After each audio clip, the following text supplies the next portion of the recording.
Alright, in this video we are going to look at how to make this type of, I call it a gravity text clock. And as you can see, all the numbers, regardless of their position on the clock, right now it's 8:28 and roughly 27 seconds. All the numbers will still be like facing down. They don't get crooked sideways, they don't flip over. And I'm going to show you how to do that in KLWP. I just did this video earlier, however when I uploaded it I had a little pop-up down here across the bottom and it never went away, so it blocked all of this stuff. And I appreciate the comments. I mean, when I go to edit things, sometimes I overlook a thing or two, so I really appreciate the feedback there. And the pop-up actually said to make this thing a component, and that's what I've done here. Is I've made it a component. I'm just going to make another one with you, but when you make it a component, you can upload it into other presets and stuff like that. And what I've also done too, go here and tack on some globals where you can adjust each individual piece once you get done with it. But that's not what we're trying to do here. I have some videos on global variables. For now, I just want to talk about how to get these items to rotate and not flip over. So what we're going to do is I'm just going to start from a blank preset. And again, you can make this a component. So here we go. We're going to start off by creating an overlap group. And you can rename the overlap group if you'd like, but we want to put everything inside of this overlap group. So we're going to go ahead and start with a progress, and we're going to do a circle progress. This is going to give us the hour marks. So I'm going to set the progress to custom up to 100%. We're going to do split progress. That way we can see little sections, and I'm going to do 12 sections since we have 12 hours. Style, let's set it to circular, and I'm just going to bump the size on up to about 600. Of course, you can apply a number global variable to this to adjust the size accordingly. I'm not going to do that here just to speed the process of this video up a little bit. But I'm going to change a few pieces to make it look a little bit more appealing. But again, I know some of you out there, you can design things a lot better than I can. So there's that first piece. Right now we have this in that overlap group. I'm just going to position this in the center so it's a little bit easier to see. And now that's our hour mark, but what we're going to have to do here with that hour mark is we're going to have to rotate this so that this piece here is at the 12 o'clock mark. So all we have to do is go back to that progress, come down here to rotation, set this to manual, and bump it up to about 15 degrees. And once we put it at about 15 degrees, we should be at 12 o'clock, we should have a 6 o'clock, 3 and 9, and all that good stuff. All right, let's copy and paste that progress. And basically I'm going to create the same thing, but now I'm going to bump this up to 60 marks for my minutes, if you even want to put this stuff up there. And I'm just going to make this one a little bit shorter, something like that. So now we got minute markers and hour markers. Of course, you don't really need those if you don't want them. Now, here's what we're going to do. We're going to create an hour overlap group. So I'm going to create an overlap group. I'm going to call it.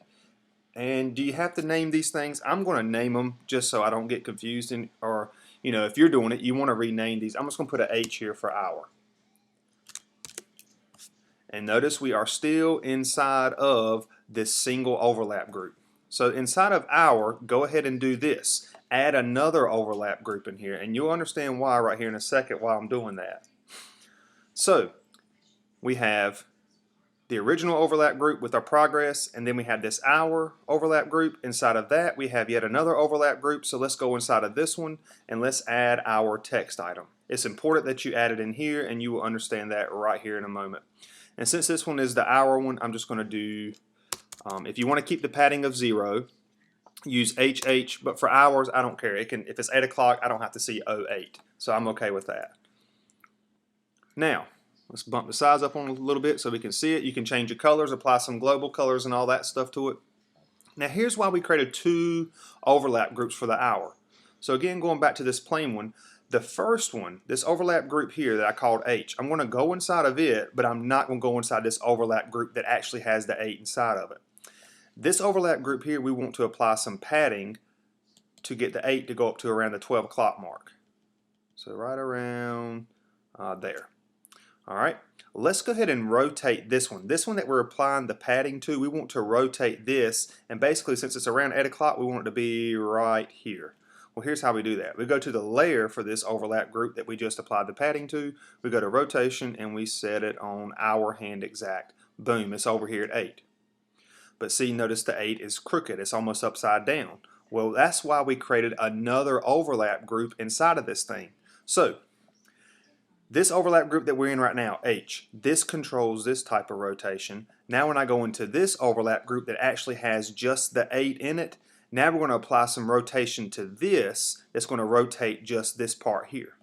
And to show you that further, let me go to its layer, let me go to rotation, and I'm going to set it on manual, and watch what happens when I adjust this one. See how the H just rotating there?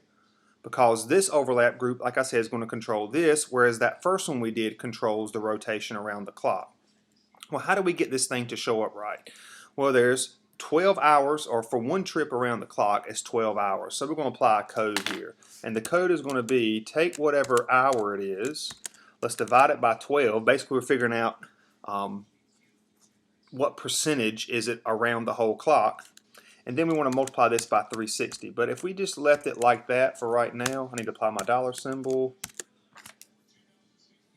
Why did I say DF8? DFH, whatever hour it is. Obviously, it's not going to always be 8 o'clock. But now, if I do this, it's still not going to look right.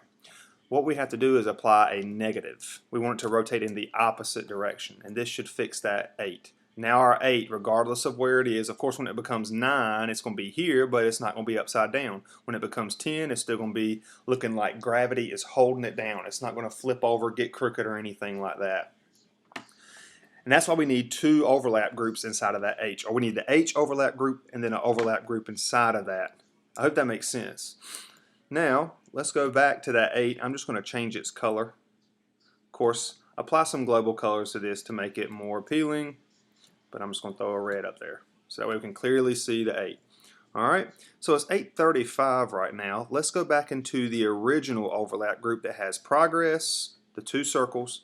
It has the hour. I'm going to copy and paste this, and I'm going to rename this one M for minute. And basically we're going to do the same stuff, except we got to change a little bit of stuff in our code too.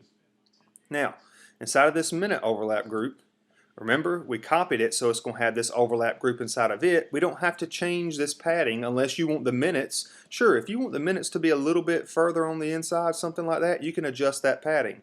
But for now, I'm just going to leave it right here. Actually, it's not a bad idea to do it. That way, if they overlap, you won't see too much overlap in there. But I'm just going to leave it at 600. The same padding I had for the other one. All right. Now, this overlap group here is the one that's actually going to rotate the number. Well, I tell you what, let's go ahead and get the minutes. And the minutes is something that I did in that first video that I decided to make private because it was all jacked up. You couldn't see anything. This is something else I messed up on. You definitely want to put MM here because that way when it's like 8 or when it becomes 902, you know, we're used to seeing 902. So putting MM will give you that padding of 0 there. So there it is. Now, how do we get this thing to show up at the minutes? Well, I said I didn't have to change anything back here in this minute overlap group, but actually we do. We have to take this layer and we have to rotate it based on minute hand exact. So now we're at 36, and notice this is 30, 35, we're right there at the 36 mark, but this is crooked. So the way we adjust that is we go into our minute overlap group, we go into the overlap group that's sitting in that minute overlap group, and we go to its layer, and we're going to adjust that same code while ago that we adjusted for the hours. But now we want to take the minutes. We don't want to divide by 12. We want to divide by 60 minutes because there's 60 minutes in an hour. But if we do this, go back and check it, now our 37's sitting flat. All right. And again, kind of going back to just the minute overlap group itself. If I go to its little position and I adjust the padding a little bit, we can bump that 37 in there. That way, you know, they're not going to be overlapping too much. And you could do this as well. Go to the actual 37 itself, the text item 37. You can adjust its size down. And now notice it's still at that 37 mark. So this one's going to move in here. And as it moves in here, this number will never get crooked or sideways. And now let's just do it one more time for seconds. So I'm going to copy and paste the minute one. Of course, you don't have to do that, but all right, and let's name this one S for seconds. All right, so while ago, remember in here, the layer, now this one's rotating based on minute. Well, now I want it to rotate based on seconds because I'm focusing on my second hand.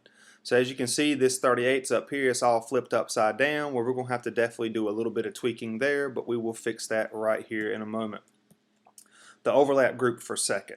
Let's go to layer, and let's go adjust its code, except we don't want to take the minutes and divide by 60, we want to take the seconds and divide by 60. Alright, we still divide by 60 because it's 60 seconds in a minute, just like there's 60 minutes in an hour. So this should be good. We should now have this number that's going around.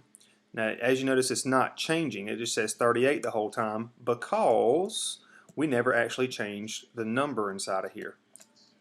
So the number here, do you want seconds? Like, do you want 1 second to show 0, 1? If so, do SS. If you're okay with it showing just 1 when it's 1 second, do a DFS. And now we should be good to go. And notice as this thing rotates, 1, 2, 3, you see how it's not flipping over? It's always staying like gravity's holding it down. That's why I call it a gravity text clock. And there you go. And again, you know, I'm back to the original clock here where, again, I made this a component and you can apply some globals, different fonts for the hours, minutes, and seconds, different colors. You can adjust sizes. If you're just getting into KLWP, check out some of my videos on global variables to tie all that stuff in there. But yeah, there you have it. The main goal here was to figure out how to get these items to rotate and still look as if gravity is holding it down. And that's it for this video. I hope it helped.